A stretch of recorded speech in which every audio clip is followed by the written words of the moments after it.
آپ کا عقیدہ کیا ہے؟ یہ کسی حد تک ڈیزم پر مبنی ہے۔ میں نے 3 مہینے تک تصوف پر عمل کیا اور دن میں 5 وقت نماز پڑھی۔ کبھی کبھی میں خدا کا شکر ادا کرنے کے لیے کمرے سے نہیں نکلتا تھا، لیکن کچھ بھی ٹھیک نہیں ہوا، سب کچھ بگڑتا گیا۔ لوگوں کی تقدیر پہلے سے لکھی ہوتی ہے۔ ایک 3 سالہ بچے کی قسمت میں خدا عصمت دری کیوں لکھے گا؟ اور وہ عصمت دری کرنے والے کا ایسا انجام کیوں لکھتا ہے؟ میں خالق کو مردے الزام ٹھہراتا ہوں، کیونکہ اگر ضروری ہو تو خدا ہر کسی کی مرضی کو محدود کرے، لیکن کسی بھی قسم کی برائی نہیں ہونی چاہیے۔ میں کہہ سکتا ہوں میں اس کے انصاف کا احترام نہیں کرتا۔ کیا آپ ایک ریپسٹ کے برابر ہونا چاہتے ہیں؟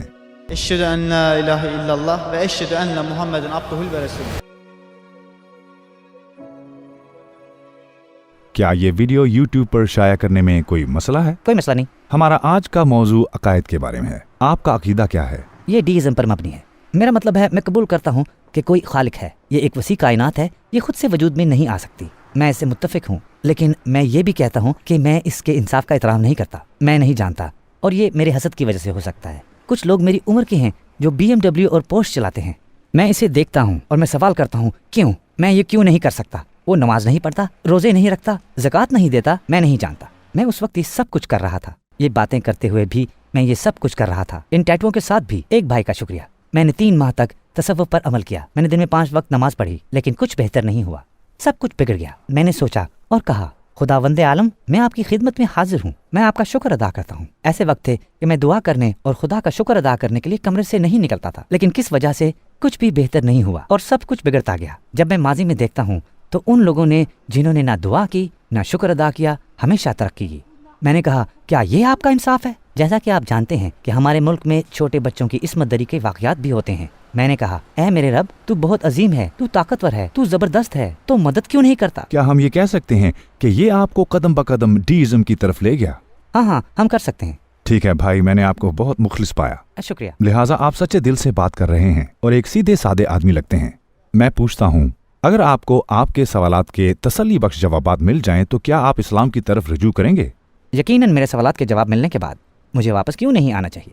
پھر بھی اگر ایسے واقعات ہوتے ہیں جیسا کہ آپ نے کہا، کوئی امیر ہو جاتا ہے اور اس وقت اگرچہ میں مسلمان ہوں، میں ایک کافر سے زیادہ غریب ہو سکتا ہوں، اور دوسری بات یہ کہ دنیا میں بہت سے جرائم ہیں، اور آپ نے ذکر کیا ایسے لوگ جو دوسروں کو تکلیف دیتے ہیں۔ اب جب ہم ان دونوں مسائل کو دیکھتے ہیں تو کیا آپ سمجھتے ہیں کہ ان کا وجود اسلام اور قرآن کے باطل ہونے کا ثبوت ہے؟ میرے لیے یہ ہے، کیونکہ میرے اس بھائی جس کا میں نے پہلے ذکر کیا تھا نے مجھ سے کہا آپ جتنا زیادہ دین پر ڈٹے رہیں گے، جتنا زیادہ اللہ کا شکر ادا کریں گے، چیزیں آسان ہو جائیں گی۔ اس نے کہا میں اس پر یقین کر کے اس راستے پر چلنے لگا، اس راستے پر کچھ بھی صحیح نہیں ہوا، سب کچھ صرف بگڑتا گیا۔ اس کے بعد میرے ذہن میں خیالات آنے لگے۔ میں سمجھ گیا، شاید ہم نے ضروری معنی پوری طرح سے نہیں سمجھے۔ آپ کو پتہ ہے کیوں؟ لوگوں کو یہاں تربیت گاہ کے بطور بھیجا گیا، بالکل اسی طرح جیسے جب ہم کسی لائبریری میں جاتے ہیں تو ہم یہ نہیں کہتے کہ یہ اتنی خاموش ہے اور اسے ایک بری چیز نہیں سمجھتے، ٹھیک ہے؟ اب لائبریری کو پرسکون جگہ ہونا چاہیے، جو کہ لائبریری کا مقصد ہے۔ یا جب ہم جم جاتے ہیں تو لوگ ورزش کرتے کرتے تھک جاتے ہیں اور ہم لوگوں کو فرش پر خون اور پسینہ بہاتے ہوئے دیکھتے ہیں، ہم یہ نہیں کہیں گے کہ یہ ایک بری جگہ ہے۔ اس کے برعکس ہم کہیں گے کہ واقعی منطقی ہے، کیونکہ اس جگہ کو کھولنے کا مقصد یہی ہے۔ لوگ یہاں تربیت کے ذریعے اپنی طاقت بڑھا رہے ہیں اور وہ ترقی کر رہے ہیں۔ اسی طرح اس تناظر میں دنیا کے آغاز کا مقصد کیا ہے؟ اس کا مقصد لوگوں کی تعلیم کی سطح کو بڑھانا ہے۔ لوگوں کو یہاں روحانی تعلیم اور ترقی کے لیے بھیجا گیا ہے۔ جیسے امتحان۔ جب ہم امتحان کی بنیاد کو دیکھتے ہیں تو ہم اس کے بارے میں اس طرح سوچ سکتے ہیں جس طرح جسمانی نشوونما جم میں ہوتی ہے۔ مشکلات اور پریشانیاں بھی ترقی کی نشانیاں ہیں، بس دنیا کی مصیبتیں دلیل ہیں۔ لوگوں کی روحانی ترقی کی دوسرے الفاظ میں یہ اشارہ ہیں۔ پھر جب ہم اسے اس زاویے سے دیکھتے ہیں، جیسا کہ ہم نے کہا، لائبریری کا خاموش ہونا علامت ہے کہ یہ اچھا ہے۔ اس تناظر میں دنیا میں جو مسائل درپیش ہیں، خاص طور پر جب مسلمان ہونے والے کو زیادہ پریشانی کا سامنا کرنا پڑتا ہے، تو یہ روحانی ترقی کی علامت ہوتی ہے۔ اس جگہ کا مقصد خدا کو جاننا ہے اور ساتھ صبر اور آزمائش کے اپنی روحانی ترقی کو آگے بڑھانا ہے۔ ان کا ہونا معمول کی بات ہے۔ بس میں نہ صرف مادی چیزوں کے بارے میں فکر مند ہوں بلکہ مثال کے بارے میں بھی۔ یہ ایک بری صورتحال ہے، لیکن میں ایک مثال دوں گا، ایک 3 سالہ بچی کے بارے میں۔ مثال کے طور پر آپ جانتے ہیں کہ ہمارے ملک میں کچھ بزدل لوگ بچوں کو مخصوص واقعات سے روشناس کراتے ہیں۔ ہم کہتے ہیں خدا عظیم ہے، عظیم خدا یہ دیکھ کر ان بچوں کی مدد کیوں نہیں کرتا؟ 3 سال کی چھوٹی بچی کا کیا گناہ ہو سکتا ہے؟ اس کی آزمائش اور اس طرح کی مشکلات کا سامنا کرنے کے لیے देखें, जैसे कि आपने बुनियादी तौर पर कहा, अपनी इबादत में अच्छी तरह इजाफा करने के बाद भी मुझ में उल्टा कमी आई। अब लेकिन जैसा कि हमने कहा, यहाँ मुश्किलात का सामना करना पड़ेगा। सीखने के लिए मैं इस मौजू पर आपसे एक मुखलिसाना सवाल करना चाहता हूँ। इस मामले में आपके ख्याल में इसका जिम्मेदार और कसूरवार शख्स है या उसका खालिक अल्लाह है? मेरे ख्याल में ये खालिक है, क्योंकि इंसान की तकदीर पहले से तयशुदा है। तकदीर अलग है, हम इस पर भी बात करेंगे। तकदीर का लिखना मर्जी को नकारा नहीं करता, हम इस पर बात करेंगे। तो खुदा ने 3 साल की बच्ची के लिए और ज्यादती करने वाले के लिए ऐसी तकदीर क्यों लिखी है? मैं समझ गया, ये ख्याल रख सकते हैं क्योंकि तकदीर का मामला कायम नहीं है। आइए इसे वाज़िया करते हैं। बुनियादी तौर पर जब हम वाक़यात को देखते हैं, हाँ, हम जुल्म को देख सकते हैं, हम लोगों को जराइम करता देख सकते हैं, हम उन्हें एक दूसरे को तकलीफ पहुंचाते हुए देख सकते हैं। लेकिन जब हम इसका तज्जिया करते हैं, हम देख सकते हैं कि जालिम इंसान है, क्योंकि इंसानों में कुव्वत इरादी होती है। मिसाल के तौर पर आपने आज नीले रंग का स्वेटर पहना है। क्या आपने इसे मुंतखब किया या किसी ने आपको मजबूर किया? मैंने इसे मुंतखब किया। तो ये मर्जी है, ये जुज़वी मर्जी का सबूत है। जैसा कि मैंने आज इसे पहनने का इंतखाब किया। इस वक्त हम सब एक जुज़वी मर्जी के वजूद को जानते हैं। जब हम इस वाक़े को देखते हैं तो लोग अपनी मर्जी से जराइम करते हैं। हम पहले ही जानते हैं कि वो लोग अपने इंतखाब के जिम्मेदार हैं। आइए एक मिसाल देखते हैं। हम देखते हैं कि लोग जराइम करते हैं और हम कुरान पर इल्जाम लगाते हैं। फर्ज करें कि जब एक डॉक्टर ऑपरेटिंग रूम में दाखिल होता है तो जानबूझकर लोगों को छुरा घोंपता है। क्या हम तिब्बी किताबों पर इल्जाम ठहराते हैं? नहीं, हम डॉक्टर को मुर्ते इल्जाम ठहराएंगे। हम डॉक्टरों को क्यों कसूरवार ठहराते हैं? इसका किताब से कोई ताल्लुक नहीं। हकीकत में आदमी ने किताब की इताअत नहीं की, ठीक है? इसी तरह अगर कोई शख्स किसी दूसरे शख्स को नुकसान पहुंचाता है और जुर्म करता है, जैसे इस्मत दरी, ज्यादती या कत्ल, तो हम देख सकते हैं कि ये शख्स कुरान की पाबंदी नहीं करता। उस डॉक्टर की मिसाल की तरह, जिस तरह हमने तिब्बी किताब को मुर्दे इल्जाम नहीं ठहराया, इसी तरह यहाँ भी कुरान और इस्लाम को मुर्दे इल्जाम नहीं ठहराना चाहिए। इंसान जिम्मेदार है। मैं असल में कुरान या इस्लाम पर इल्जाम नहीं लगाता, मैं खालिक को कसूरवार ठहराता हूँ। जैसा कि मैंने कहा, आप बहुत अजीम और इतने ताकतवर हैं। हम किताबों में पढ़ते हैं कि खुदा ने माजी में पिछले अंबिया और लोगों की मदद और रहनुमाई की। उसने उन्हें सीधा रास्ता दिखाया। वो आज लोगों को क्यों नहीं दिखाता? दर हकीकत वो लोगों की रहनुमाई भी करता है। वो हमें हल देता है। वो हमें कुरान और सुन्नत से मिसालें दिखाता है। हम अज़्म देख सकते हैं, लेकिन जैसा कि मैंने कहा, लोग अपनी मर्जी का इस्तेमाल करते हुए उस डॉक्टर की तरह ना सुनने का इंतखाब करते हैं। बहुत से डॉक्टर सही काम करेंगे और तिब्बी किताब का इतलाक करेंगे, लेकिन कुछ लोग ऐसा नहीं करेंगे क्योंकि लोगों में कुव्वत इरादी है। आइए बात करते हैं खुदा यहाँ क्यों मुदाखलत नहीं करता। अगर हम इस मौजू को अक्लमंदी के साथ देखें तो हमें नुक्ता नजर आ जाएगा। मिसाल के तौर पर अगर हम कहते हैं कि कोई किसी को छुरा मार रहा या बंदूक से मार रहा है, जब कोई दूसरे को नुकसान पहुंचाने वाला हो और खुदा हमेशा उसे रोके, तो क्या हम बुरे और अच्छे में फर्क कर पाएंगे? अगर मर्जी में रुकावट हो और कोई बुराई ना कर सके, तो क्या आप में और ज्यादती करने वाले में कोई फर्क रह जाएगा?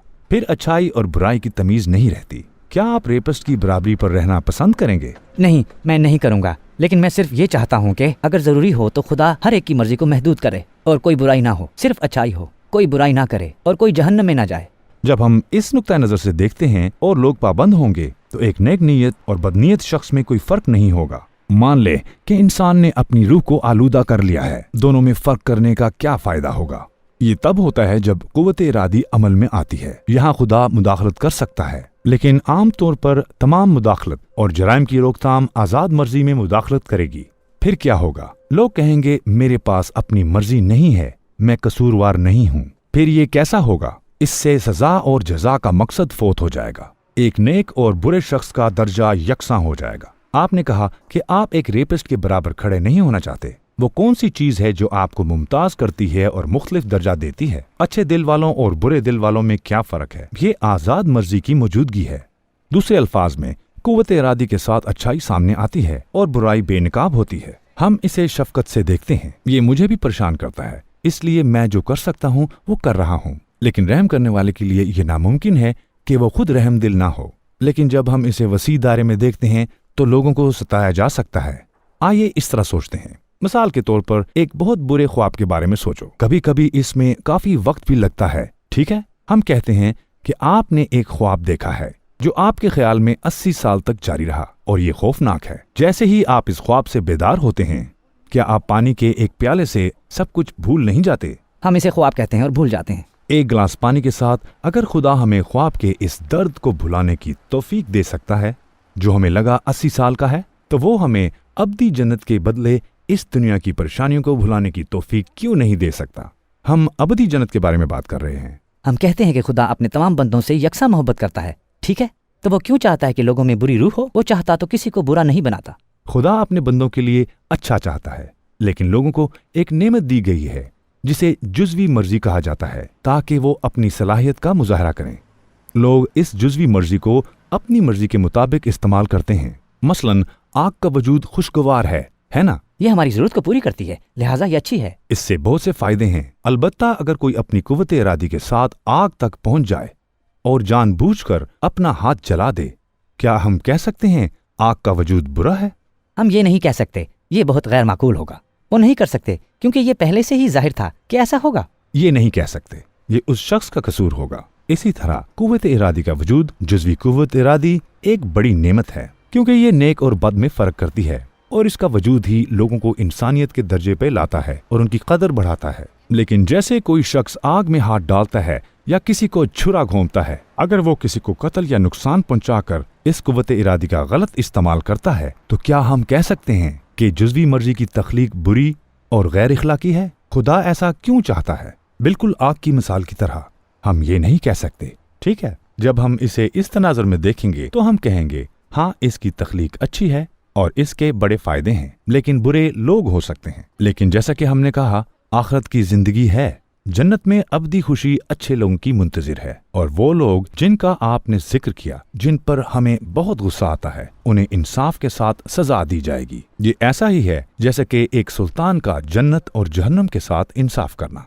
क्या मैं आपको किस्मत के बारे में बताऊं? ये ऐसा कह लें, तकदीर खुदा का इल्म है। हम बाज़ औक़ात मुदाखलत और इल्म को उलझा देते हैं। जिस तरह सूरज के मुख्तलिफ रंग होते हैं, मिसाल के तौर पर कह लें कि एक पीला है और एक सुर्ख है, ये दो मुख्तलिफ खसूसियात हैं। इसी तरह अल्लाह का नाम अल अलीम है, अल्लाह का जानने वाला नाम। हम इस नाम के साथ किस्मत पर गौर कर सकते हैं। उसका दूसरा नाम अल कादिर है। हम तख्लीक जैसे अमाल के बारे में सोच सकते हैं। खुदा जानता है, लेकिन क्या वो हमारे साथ मुदाखलत कर रहा है? हम दो मुख्तलिफ तसव्वुरात को उलझा देते हैं। ये सूरज के दो मुख्तलिफ रंगों की तरह है। खुदा का नाम अल अलीम अलग है और अल कादिर अलग है। फिर हम कहेंगे हकीकत ये है कि खुदा कुछ जानता है, उसका मतलब ये नहीं कि वह मुदाखलत करे और हमें मजबूर करे। इनमें मुख्तलिफ खसूसियात हैं। फिर हम कहते हैं कि अगर ये हमारी किस्मत में पहले से लिखा हुआ है तो इसमें हमारा कसूर कैसा? हकीकत में ऐसा नहीं है। खुदा ने ये लिखा है क्योंकि वो जानता था कि हम ये करेंगे। एक छोटी सी मिसाल से बात खत्म करते हैं। फर्ज करें कि दो गाड़ियां मुख्तलिफ सिम से आ रही हैं। हम इसका हिसाब लगाते हैं और कहते हैं कि वो 8 सेकंड में टकराएंगी। आपने इसे कागज के टुकड़े पर लिखा और एक तसादम हुआ। ये जाहिर था। लोग आपके पास आकर कह सकते हैं हम आपस में टकरा गए क्योंकि आपने इसे कागज पर लिखा था। आप कसूरवार हैं। बिल्कुल ठीक है। जाहिर है आपने अपने इल्म से इसकी निशानदही की और उसके मुताबिक लिखा। आपकी तहरीर आपके इल्म पर मुनहसर थी। इल्म मालूम चीज पर मुनहसर है। इसी तरह हमारी तकदीर के बारे में खुदा का लिखना उन वाकयात पर मुनहसर है। हम ऐसा इसलिए नहीं करते क्योंकि खुदा जानता है, बल्कि खुदा जानता है कि हम क्या करेंगे और वो उसी के मुताबिक लिखता है। पिछली मिसाल की तरह, मतलब हमें तकदीर के मामले पर इसी तरह गौर करना चाहिए। लिहाजा अगर कोई जुर्म करता है तो उसकी जिम्मेदारी उस शख्स पर आयद होती है। मैं समझ गया, ये अब बिल्कुल वाज़ेह है। क्या ये सब वाज़ेह है? जैसा कि मैंने कहा, मुझे हमेशा खुदा पर यकीन रहा है। अल्हम्दुलिल्लाह। इतनी बड़ी कायनात अपने तौर पर वजूद में नहीं आ सकती। ये किसी भी तरह मुमकिन नहीं हो सकता। ये वो सवालात थे जिन्होंने मुझे परेशान किया। क्या कहते हैं आज दीन की तरफ पलट जाएं? चलो ये करते हैं। आपको शहादत याद है ना? यकीनन, बिला शुबा। अशहदु अन ला इलाहा इल्लल्लाह व अशहदु अन्न मुहम्मदन अब्दुहु व रसूलुहु।